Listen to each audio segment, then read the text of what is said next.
Meanwhile, in efforts to help the Biden administration with their re-election campaign, California Governor Gavin Newsom is making stops across the Palmetto State today to talk to voters. Newsom will stop at the Allendale Democratic Party headquarters around 2 o'clock. We plan to be there and we'll have the latest on News 12 first at 4. Former UN Ambassador Nikki Haley is insisting she's not dropping out of the race for the GOP presidential nomination, even after her second-place finish in yesterday's New Hampshire primary.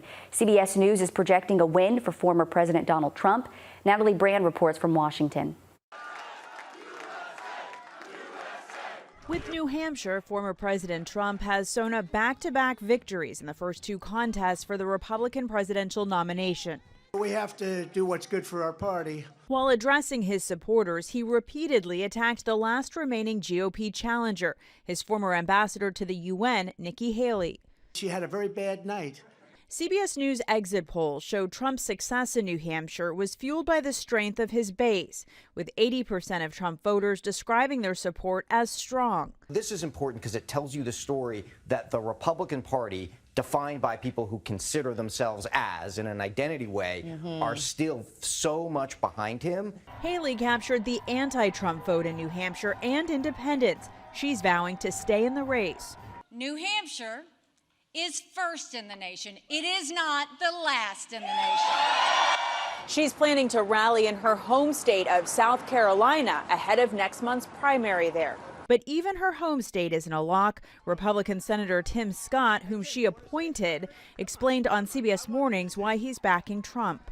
I'm not campaigning against Nikki. I'm campaigning for the future of America. I'm campaigning for kids today stuck in poverty like I was when I was a kid. President Biden, who held a campaign rally in Virginia Tuesday, won the Democratic primary in New Hampshire even though he wasn't on the ballot. His supporters mounted a successful write-in campaign. Natalie Brand, CBS News, Washington. President Biden and the Democratic National Committee didn't sanction New Hampshire's primary because they've been calling for the first primary in the nation to be held in South Carolina.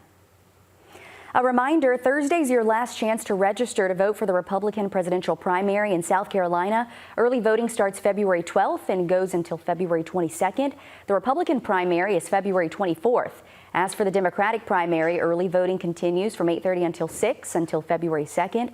The Democratic primary is Saturday, February 3rd. For more information on voting, you can head to our website, wrdw.com.